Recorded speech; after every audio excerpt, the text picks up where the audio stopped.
Live and local with coverage you can count on. This is WNEM TV5 News at 5:30. The state's push for wind energy is still being met with resistance. Tonight, a local community gets to weigh in on how far these farms should spread. Thanks for joining us at 5:30. I'm Meg McLeod. Shiawassee County leaders are hosting a forum to discuss more wind turbines being built 50 miles north of Lansing. Elena Holland is live in Owasso, where the meeting is about an hour away. Elena.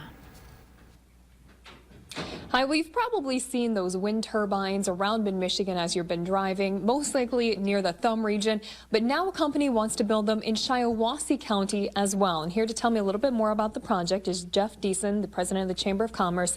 So can you kind of explain what is in the works as of right now? Well, right now, Apex Wind Energy is considering a wind turbine project in the county, 30 to 60 turbines at this time. So this evening we're hosting a forum where we're going to have advocates from the wind energy company as well as advocates for the opposition to the wind energy project to come together and each to give a presentation on, their particular stance on the project. Mm-hmm. And our goal is to educate as many of our local residents as we can on the different aspects of the project so they can make a decision whether it's something that they want to see in our county or not. Right. And now, as you mentioned, there is some opposition to this. What are some of the residents saying as far as the ones that don't want to see this happen? Well, some of the residents that don't want to see this happen are talking about things like the noise of the wind turbines and the flicker, and some of it is a matter of what they view as them being unsightly.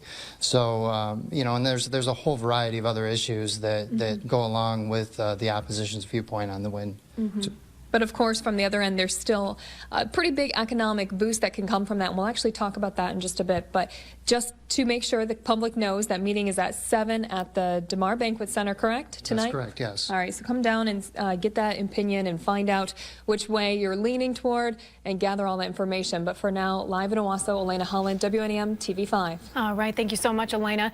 Apex Clean Energy has not applied for any more permits. The county's development director says the project will only be stopped if it doesn't follow the county's master plan. The search for any additional victims has been concluded. Unfortunately, the number remains at 36 loss of lives. That is the final number. The search is over, but families continue to mourn after dozens of lives were lost in a California warehouse fire. Investigators finished their search of the charred and crumbling Ghost Ship warehouse in Oakland just a few hours ago. 9 more victims have been publicly identified, bringing the total to 35. Police are withholding the identity of the 36th victim because he or she is a minor. And now that the search for more victims is over, efforts turn to figuring out what happened before that fire. Investigators say many of the victims likely died of smoke inhalation. They believe a refrigerator at the back of the building may have caused that blaze. And stay tuned for TV5 News at 6. We'll talk with local officials about what safety measures are in place at local hotspots to prevent these types of tragedies. A local doctor will now face 5 years of probation after pleading guilty to filing fraudulent Medicaid claims.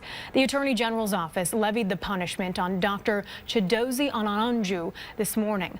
Onanju already repaid $400,000 to the Medicaid program as part of the plea deal. He will also no longer write prescriptions. Now, a calm day coming to a close as we take this live look over Saginaw and Flint. Things will remain clear throughout the night, but that won't be the case as we head into the weekend. Meteorologist Claire Cameron takes a look at what we can expect toward the end of the work week. Hey there, Claire. Hey there, Meg. Yeah, like you said, tonight, not too bad. It's the end of the week that we're looking at in regards to colder air and, yes, even some snow on the way. But if you're leaving right now, no problems. Let's take a look outside of your I-69 where folks are heading back home from work. So a little bit of some traffic out there, but it's dry across the board. Not a single snowflake out there. So if you're leaving, it shouldn't be too bad. But bundle up. That's because your temps down into the lower 30s right now, about 33 in Bay City and Midland, 34 in Saginaw and Flint, 33 right now in Owasso. But your wind chill, it feels a lot colder than that. We feel like we are down into the lower 20s across the board, and that's all thanks to some winds coming in mainly from the west, anywhere between about 10 and 20 miles an hour, gusting over 20 miles an hour in a few spots, getting close to 30-mile-per-hour wind gusts right now in Houghton Lake. And I wish I could tell you it's going to get better. However, it's going to get a little bit colder. We still have some very cold air off to our west. That's going to be filtering into Michigan tomorrow, bringing with it some snowflakes, and those will last throughout the rest of the week and into the weekend as well. Could see a little bit more in the way of some snow on Sunday as well. Have the full hour-by-hour forecast. That's coming up in just a little bit. All right, thank you, Claire. Across Michigan, ride-sharing companies are one step closer to operating legally in the Mitten State. The State House passed legislation that will create uniform rules and fees for ride-sharing taxi and limo companies. The companies will also have to perform background checks. Uber was issued a cease and desist by the state back in 2013, but continued to operate in parts of the state. The bill now heads to Governor Rick Snyder's desk. An Eastern Michigan Air Force base is a finalist to host a new line of aircraft fighters. Selfridge Air National Guard Base is one of 5 bases being considered to hold F-35A fighter aircraft. Last year, state lawmakers were able to save the A-10 fighters from being retired, but now this new class could be the replacement.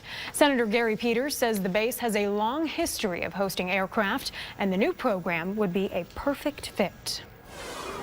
New tonight, holiday music is all around us, and a local organization is working to make sure those struggling with their health don't miss out on the most wonderful time of the year.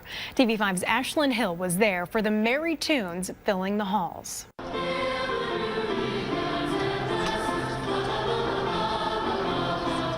The festive sounds of Christmas carols fill the halls at Genesis Ascension Healthcare. An atmosphere Cindy Ficcarelli says the facility works hard to create, especially during the holidays. It's so cool to see the visitors come in and they walk in and they think they're going to see a hospital setting. And they see the beautiful 25-foot poinsettia tree, and they see high school students singing music. For nearly 20 years, Genesis Ascension has been inviting area high schools out to perform for their patients and visitors right here in the lobby. And if a patient or staff member is unable to attend the live performances, Ficcarelli says they're sure to capture the holiday spirit. We tape them and we run them in the patient bedrooms throughout the holidays, so they have a little bit of joy and they can enjoy music throughout the holidays. And participants say they're more than happy to lend something as simple as their voice.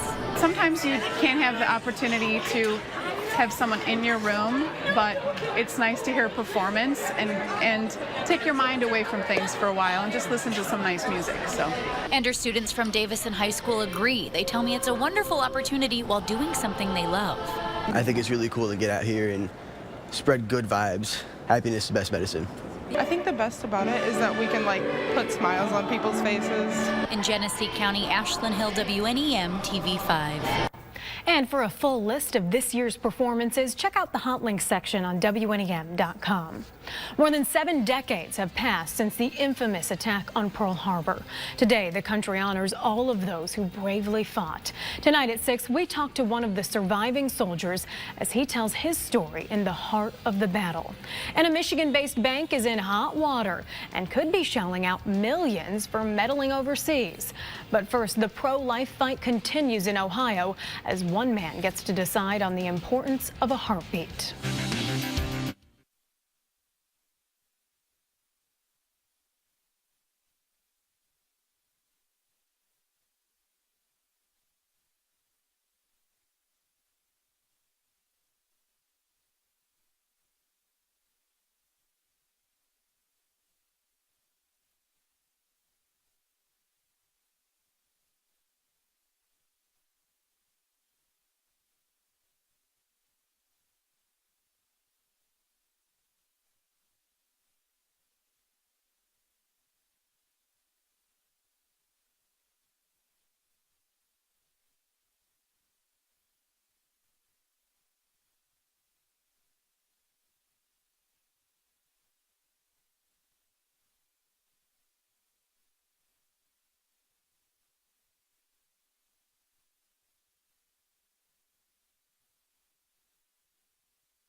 Only one more signature is needed to pass the controversial heartbeat bill in Ohio.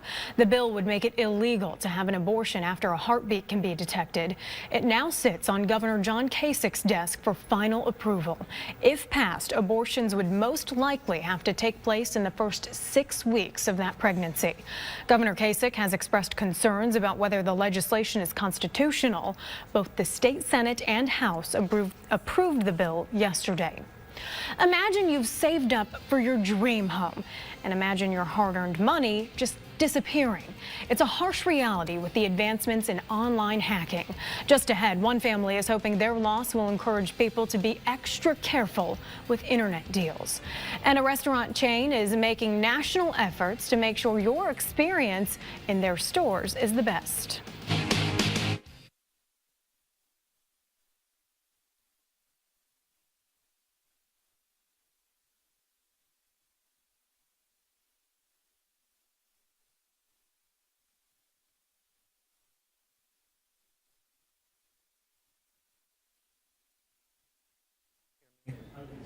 Oh, good. It does work. Yes.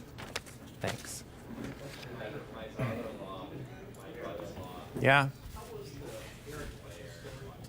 Fine. Why?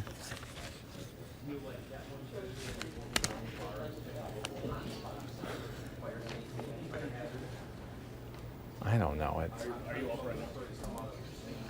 Okay. Don't be dropping no bombs over here. Sorry.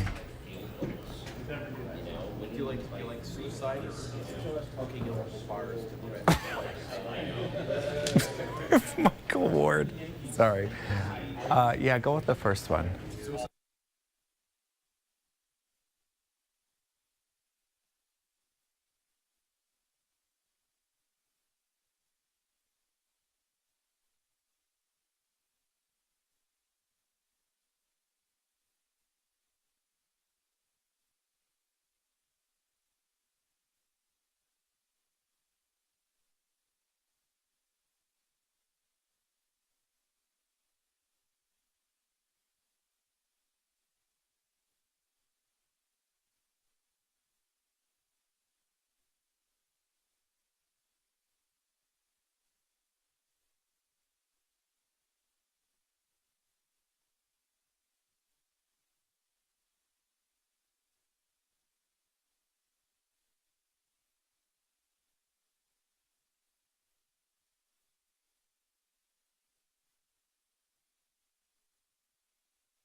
I'm David Custer in the Continuous News Center. Here's a look at the stories we are working on for TV5 News at 6. As recovery efforts end in the deadly Oakland warehouse fire, we're looking at how similar types of buildings around mid-Michigan are kept up to code to ensure the safety of anyone who goes inside. And the presidential recount has now come to mid-Michigan. We'll take a look at how the process will play out across local counties. Plus, he's the only surviving Michigan native who was at Hawaii when Pearl Harbor was attacked. I'm Craig McMorris reporting from Midland. Hear what he has to say about the date, which will live in infamy. All right, those stories coming up all new tonight on TV5 News at 6. Thank you, David. Years of hard-earned savings gone in an instant. One family saw a down payment disappear, and in turn, they lost their dream home to a hacker. Ryan Kath explains. This picturesque property was a dream for Paul LeBlanc and wife Erica. After years of searching, this lakefront home in Hillsborough, New Hampshire was the perfect fit. Jump in the lake, kids play in the sand. Within days, the seller accepted their offer, and this view of the water was almost a reality. This is the fraudulent email. But little did Paul know a hacker had infiltrated the email chain about the home purchase. The scammer learned the address of the property and the exact date and time of the closing. A scary level of detail. A scary level of detail.